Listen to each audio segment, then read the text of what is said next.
The Harris family had always been the pride of Marlow Springs, a small town where nothing truly bad ever seemed to happen. Their two-story Victorian home stood like a postcard at the edge of the neighborhood, with its wraparound porch, white shutters and a maple tree, whose leaves turned gold every autumn. Every Thanksgiving, Linda Harris filled the house with the smell of roasted turkey, cinnamon pies and spiced cider.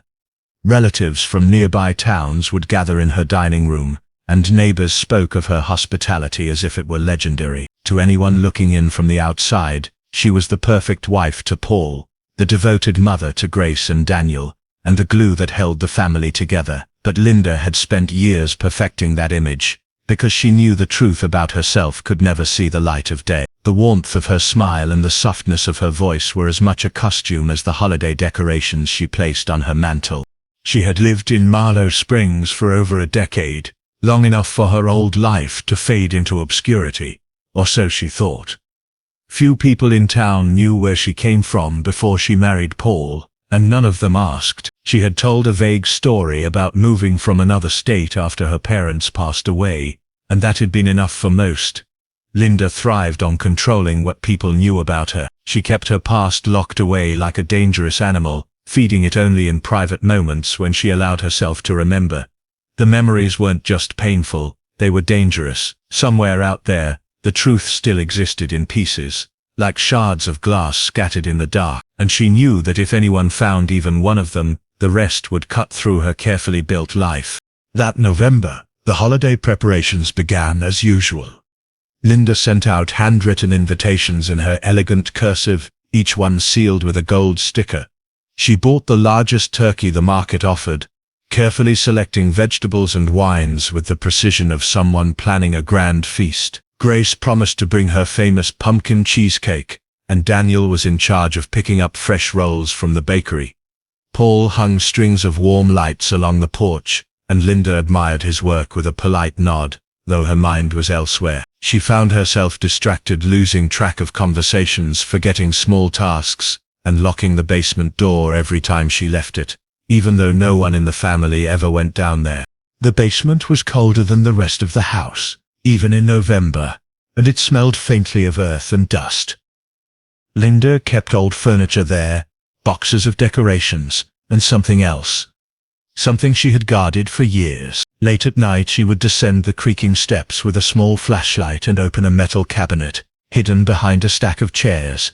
Inside were items wrapped in cloth, their shapes indistinct in the dim light. Sometimes she would take them out and run her fingers along their surfaces, not out of nostalgia, but out of a grim reminder of what she had done and what it had cost her. She never stayed down there long, always locking the cabinet and returning to bed before anyone noticed her absence. Paul assumed her distracted mood was just holiday stress. He had no reason to believe anything was wrong. Grace and Daniel, busy with their own lives, barely noticed the subtle changes in their mother's behavior. But Linda felt it, an invisible clock ticking faster with each passing day. She wasn't just planning a Thanksgiving meal. She was preparing for something she had avoided for far too long. This year's gathering would be different, not because of the food or the decorations, but because the past she had fought to bury was finally clawing its way back. She knew it couldn't be stopped. The closer Thanksgiving came, the more Linda's restlessness grew. She woke before dawn and stayed up long after everyone else had gone to bed, moving through the house with a silent urgency. She began taking short trips to places she normally avoided, old hardware stores, thrift shops on the outskirts of town, returning with bags she didn't let anyone see. The neighbors noticed her more often, though she never lingered to chat the way she used to. One morning Mrs. Coleman from across the street saw Linda carry 2 large boxes into the house, her face set in a tight, unreadable expression. She didn't wave, and Mrs. Coleman decided not to mention it. By the time the invitations were in the mail, and the table settings arranged in her mind, Linda had already decided what would happen. She told herself it was the only way, that once it was done, she could finally breathe without the constant fear of being exposed. But deep down, she knew there was no going back. The house that had once been a symbol of comfort and joy would soon be remembered for something else entirely. And when the people of Marlow Springs looked at it, they would no longer see the home of a perfect family. They would see the place where everything changed. Years before the Harris family settled into their life in Marlow Springs, Linda had been someone entirely different. She lived in a smaller, rougher town where people kept their secrets close, and the wrong kind of attention could turn dangerous. It was there she met Robert Fletcher, a man whose charm meant something much darker. For months he had been a constant presence in her life, weaving himself into her daily routine, until she found herself trapped in a cycle she couldn't easily escape. He was unpredictable, generous one moment, cruel the next. The tension between them built slowly, until one night it reached a breaking point. The next day Robert was gone. His disappearance became the talk of the town, and whispers quickly found their way to Linda's doorstep. The police questioned her more than once. She gave them calm, careful answers, always maintaining that she hadn't seen Robert after their final argument. There was no physical evidence to tie her to anything, and the investigation eventually lost momentum. Still, the suspicion lingered. People avoided her in the grocery store. Friends stopped calling, and her once familiar world became hostile. Linda decided to leave, telling herself it was the only way to start over. She changed towns, changed her story, and erased nearly every trace of the life she had lived before. Only she knew that her past wasn't gone. It was just locked away where no one could reach it. It was during one of these late-night visits that she began preparing for what she called in her mind, the inevitable. She told herself it was better to take control of the situation rather than wait for it to unfold on someone else's terms. Her shopping trips to the thrift stores and hardware shops became part of that plan. She bought gloves, tarps, cleaning supplies, items that looked ordinary enough, but carried a far more deliberate purpose. She stored them in the basement, arranging them in a way that felt efficient, almost clinical. She destroyed the photograph within minutes, but it left her shaken. The message was clear: someone still remembered, and someone was watching her. She became more cautious in public, scanning crowds for familiar faces. In the evenings, she checked the locks twice before going to bed. The basement, which had always been her place to store the fragments of her past, became a space she visited more often. She examined the items in the metal cabinet, each one a dangerous piece of a puzzle she hoped no one else would complete. For years in Marlow Springs, that strategy worked. She built her reputation on kindness, on being dependable, on creating the illusion that she had nothing to hide. But as that particular Thanksgiving drew closer, something shifted. The old fear returned, sharper than it had been in years, and it brought with it a sense of urgency she couldn't ignore. The first sign of trouble appeared in the form of an unmarked envelope in the mailbox. Inside was a single photograph, grainy and weathered, showing her standing outside the roadside diner with Robert on the night he disappeared. The sight of it made her stomach tighten. There was no note, no explanation, just the image. As the days ticked down to Thanksgiving, Linda noticed something else that unsettled her even more. Her sister Elaine, who had been absent from her life for nearly 15 years, called to say she would be in town and planned to attend the family dinner. The last time they had spoken was just days after Robert's disappearance. Elaine had hinted then that she knew more than she should, that she had pieces of the story Linda thought no one else could possibly have. Back then, Elaine had suddenly cut contact, vanishing from her life without warning. Now she was coming back, and Linda didn't believe it was out of a sense of family togetherness. She tried to imagine the dinner table with Elaine sitting there, her eyes sharp, her words calculated. The thought alone was enough to make Linda's hands tremble. She couldn't let her sister speak freely, not with Paul and the children there, not with relatives gathered around in holiday cheer. Elaine had always been clever, able to twist a conversation into something dangerous without raising her voice. If she planned to expose Linda in front of everyone, the damage would be instant and irreversible. The invitations had already gone out, and cancelling now would raise questions. She told herself there was only one option left: to make sure the gathering ended before Elaine could take control of it. In her mind, she wasn't acting out of malice, but out of survival. The people around her didn't understand what it meant to have the truth in someone else's hands. They didn't know how it felt to live with the constant threat of losing everything. As she stood in the basement, looking at the locked cabinet, she promised herself that this Thanksgiving would be the last time her past had the power to hurt her. What she didn't realize was that it would also be the last time her family ever sat together at that table. Thanksgiving morning arrived under a pale sky, the sun hidden behind a thin layer of clouds.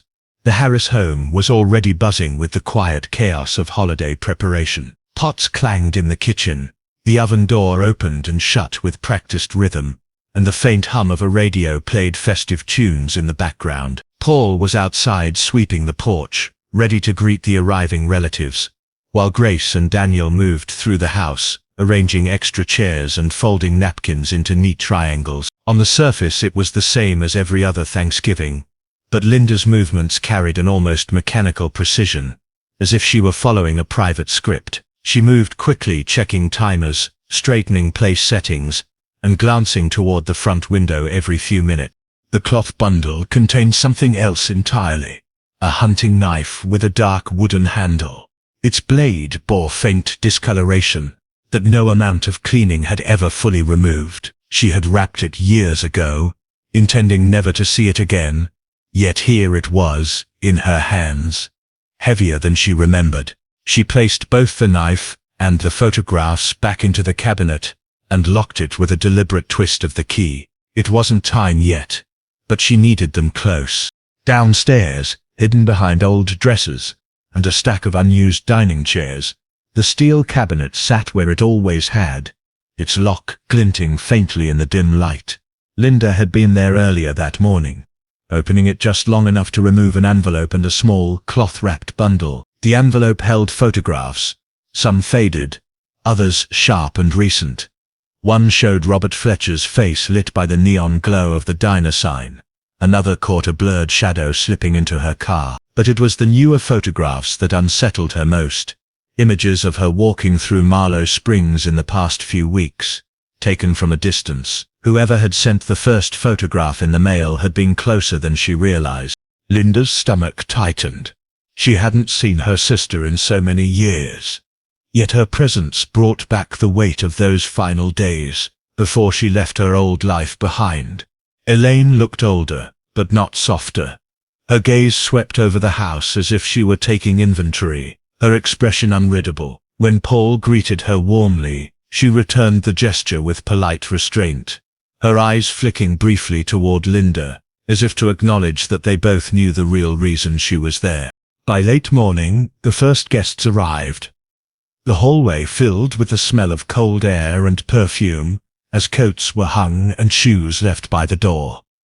The living room became crowded with laughter and the muffled sound of relatives catching up. Linda smiled when people greeted her, but her eyes flickered to the door every time it opened. She was waiting for one arrival in particular, and when it finally came, the shift in the air was immediate. Elaine stepped inside wearing a dark coat and a faint smile that didn't reach her eyes. She carried no dish, no flowers, just a small handbag she kept close to her side. The dining table had been set with careful attention, crystal glasses, polished silverware, candles flickering in low holders. But Linda couldn't stop imagining the moment when all of it would shatter. Elaine took her seat directly across from her, placing her handbag on the floor beside her chair. There was something deliberate in the way she moved, as though each action was part of a plan. Linda's mind churned with possibilities. Was the handbag just a handbag, or did it carry something more? Proof? Evidence? The food was served, and conversation swirled around her. Paul was talking with Daniel about work. Grace was laughing with cousins, and yet Linda heard none of it. Her focus narrowed to Elaine's slow, measured movements. At one point, Elaine reached down and retrieved a small object from her bag, a plain white envelope, and set it on the table beside her wine glass. She didn't open it, didn't explain, just left it there, a silent threat. Linda's hand brushed against the carving knife, resting beside the turkey platter. She felt the polished handle under her fingertips, the weight of it familiar in a way that made her pulse quicken. The candlelight cast a soft glow across the table, but in her mind, it felt like the brightness before a storm. She could almost hear the ticking of that invisible clock again, counting down the second. Every smile she gave, every polite nod was an effort to keep control. She didn't know if Elaine planned to act now or later, but she knew the moment was coming. Her sister's presence wasn't a warning, it was the execution of something that had been years in the making. And Linda was ready, not to defend herself, but to make sure the story ended on her terms. As the meal went on and the air in the room thickened, she realized this might be the last time any of them saw Thanksgiving in this house. The thought didn't frighten her. In fact, it almost felt like relief. The meal began under a soft haze of candlelight, the kind that made every surface seem warmer, every shadow more gentle. The room kept moving around them. Grace was telling a story to a cousin. Daniel was reaching for another slice of turkey. But Linda's world had narrowed to the space between herself, Paul, and Elaine. She knew Elaine was watching, waiting for the fracture to spread. Her sister didn't need to speak. The photograph spoke loud enough. Linda pushed back her chair, the sound sharp against the hum of conversation, and left the table without a word. Paul slid a finger under the flap and pulled out the contents. The photographs spilled into his hand, the top one sharp and unmistakable. Linda, younger, standing in front of the roadside diner beside Robert Fletcher, the neon light cutting across her face. Beneath it were other images, the parking lot, her car, and the night-dark highway beyond. Paul stared at them for a long moment, his brow furrowing, the color draining from his cheeks. When he looked up, his gaze found Linda's, and in that brief connection she saw the shift. The trust that had anchored their marriage began to crumble in silence. She moved into the kitchen, her hands steady but her mind whirring with a cold, clear calculation. From the counter she picked up the large silver serving tray she had set aside earlier. On it, beneath a folded cloth napkin, was the revolver she had retrieved from the basement 2 nights ago. It was heavy in her hands, a weight she had both feared and trusted. She stepped back into the dining room. The room stilled almost instantly, laughter faltering as eyes turned toward her. Linda set the tray down at the end of the table, the metal clinking against wood as the revolver came into view. The air shifted from warmth to sharp unease. Elaine's expression didn't change. If anything, the faint smile deepened, as if she had been expecting this all along. Paul's chair scraped against the floor as he stood, his voice caught somewhere between a question and a command. But Linda didn't hear it. She reached for the revolver, her fingers curling around the handle with deliberate calm. The first shot cracked through the room like a shattering mirror.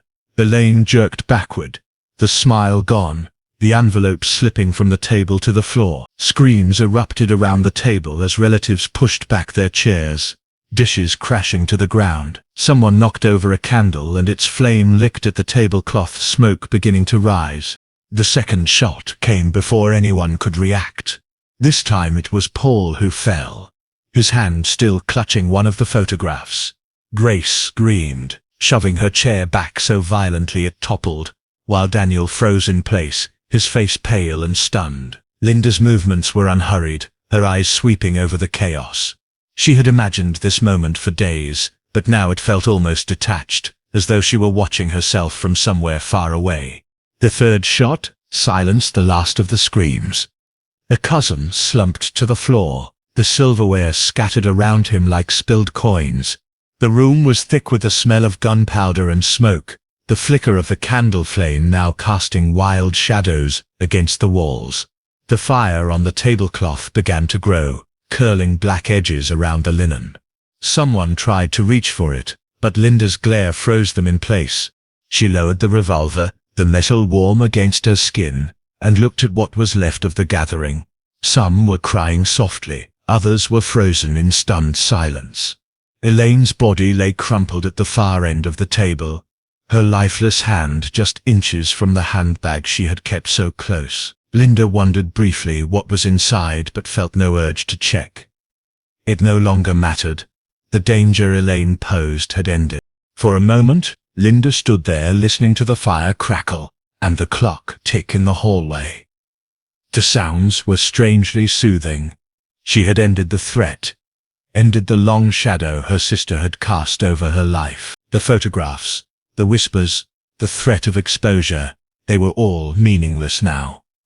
The cost had been high, but to Linda, it felt necessary. She placed the revolver back on the tray and stepped away from the table, her footsteps slow, measured. The chaos around her seemed to fade into a distant hum. She knew the police would come soon. Someone must have already called them. But she didn't rush. The end she had been preparing for was here, and there was no fear left in her, only an unsettling sense of relief. When the first police cars pulled up outside the Harris home, the flashing lights spilled across the maple-lined street, casting long shadows against the white shutters. Neighbors who had been enjoying their own Thanksgiving dinners stepped out onto porches, drawn by the sirens. The front door stood half open, the sound of a single clock ticking faintly audible even from the yard. Two officers approached cautiously, weapons drawn, the warmth of roasted food still clinging to the air as they crossed the threshold into silence. Linda sat at the head of the table, her posture straight, the revolver resting loosely in her hand. Her face was empty, her eyes fixed somewhere past the officers, as if she were looking at something none of them could see. When they approached, she didn't resist. She placed the revolver carefully on the table, the motion slow and deliberate, as though she were setting down a fragile ornament. One officer stepped forward, cuffed her wrists, and began reading her rights, but she barely seemed to hear. Her gaze drifted toward the basement door in the corner of the room. Inside, the dining room was a scene of stillness and ruin. Plates lay shattered on the floor, overturned chairs littered the space between the table and the walls, and the faint smell of smoke hung in the air from the scorched edge of the tablecloth. The candles had burned low, casting weak, flickering light over the faces of the dead. Elaine was slumped sideways in her chair, her hair falling across her face, her hand inches from the handbag she had guarded all night. The discovery in the basement was worse.